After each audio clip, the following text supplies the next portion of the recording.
নিজে দায়িত্ব নিয়ে দেখবে কোথায় সেটা কোনখানে ওখানে করলে হবে না।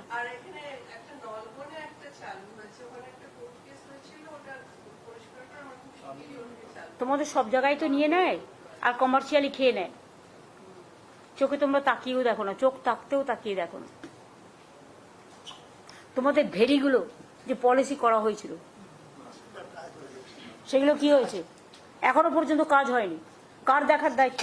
কোন ডিপার্টমেন্ট? Land department. হয়ে গেছে তো কোথায় গেল?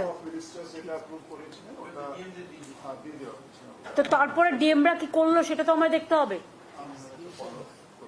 We have to find out policy হওয়ার পরে ডিএমরা কি করেছে।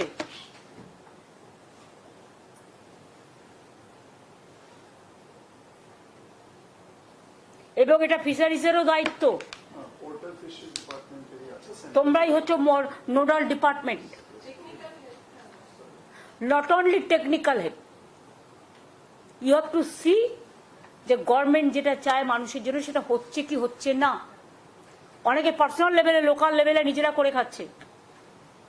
মানুষ করে খাক, আমার কোনো আপত্তি নেই, কিন্তু জনগণের সম্পত্তি নিয়ে তুমি ভেস্টেড ল্যান্ড নিয়ে আর ভেস্টেড ল্যান্ডের ওপর ভেরি করে তুমি যা ইচ্ছে তাই করে বেড়াবে আর গভর্নমেন্ট না পারবে খেতে, না পারবে উগলাতে, এটা তো ঠিক নয়। এটা বারবার বলা হচ্ছে, but you people are not taking care.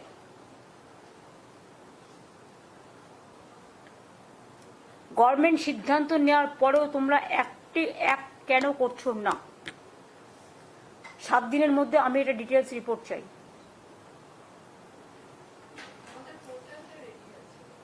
Portal দিয়ে সব হয় না।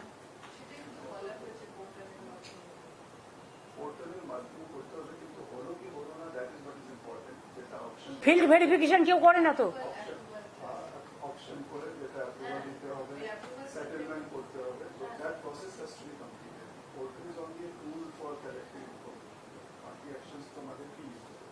কি কি অ্যাকশন নিতে হবে বলে দাও তো, আজকের মিটিংয়ে বলে দাও। আমাদের পোর্টালের মাধ্যমে অকশন হবে, that is very well defined. Portal আপনারাই করেছেন। এখন প্রত্যেক জেলায় যে ওয়াটার বডি আইডেন্টিফাই করা হয়েছে ওটা অকশন প্রসেসের মধ্যে আনতে হবে। অকশনে যারা সাকসেসফুল হবে ওদেরকে ওদের নিয়ে ওটাকে সেটেল করতে হবে। যে সেটেলমেন্ট প্রসেস বা সেটেলমেন্ট ডকুমেন্ট ওদের কাছে চলে গেলে তারপরে ওরা ওর মধ্যে মাছ চাষ শুরু করবে। So unless we settle, we can't proceed further. The settlement process of the কিন্তু চাষ করছে, নিয়ে নিচ্ছে তুলে, আর গভর্নমেন্ট পয়সা পাচ্ছে না, ট্যাক্স পাচ্ছে না, পাবলিক পাচ্ছে না। তো আমি কেন এই দায়িত্ব নেব?